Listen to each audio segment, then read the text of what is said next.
Sementara itu, serangkaian Hari Suci Nyepi tahun Saka 1946, umat Hindu di Bali sejak Kamis pagi 7 Maret 2024 menggelar prosesi melasti ke segara atau sumber air lainnya. Tercatat, krama desa adat Tonje dan Peguyangan Denpasar adalah yang paling awal melasti ke Pantai Padanggalak. Disusul sorenya krama Poh Gading dan krama desa adat Ubung Kaja Denpasar.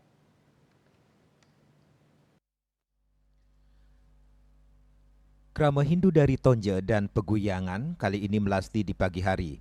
Mereka umumnya melasti menggunakan kendaraan roda 4.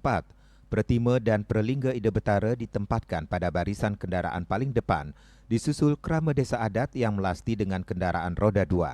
Awalnya rangkaian melasti pada Kamis disertai hujan gerimis namun akhirnya cerah kembali.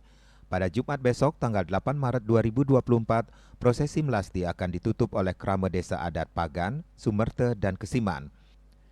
Mereka melasti nganut tradisi lama yakni berjalan kaki dari Pura Balai Agung menuju Pantai Padanggalak. Tradisi melasti dengan berjalan kaki dipertahankan oleh krama Kesiman karena warga Kesiman dianggap sebagai tuan rumah atau pengarep, sekaligus menutup rangkaian melasti dengan upacara pekelem ke segara Padanggalak. Pengamat agama Hindu Jero Mangku Ketut Maliarse dari Pura Campuan Windu Segara Padanggalak mengungkapkan, melasti dimaknai sebagai bentuk penyucian Buana Alit dan Buana Agung. Kata melasti dibagi dua, yakni kata male yang artinya kotor dan asti artinya doa, atau bisa juga dikatakan mendoakan.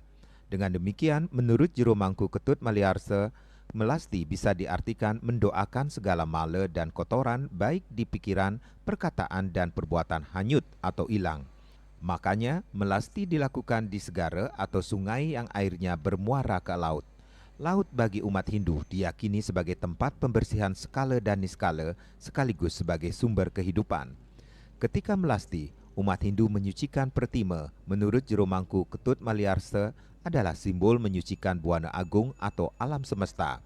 Yang paling penting lagi, makna melasti yakni menyucikan Buana Alit agar benar-benar pikiran atau kayune deg-deg, galang apadang, bersih dan memohon kerahayuan bersama. Swece, Bali TV.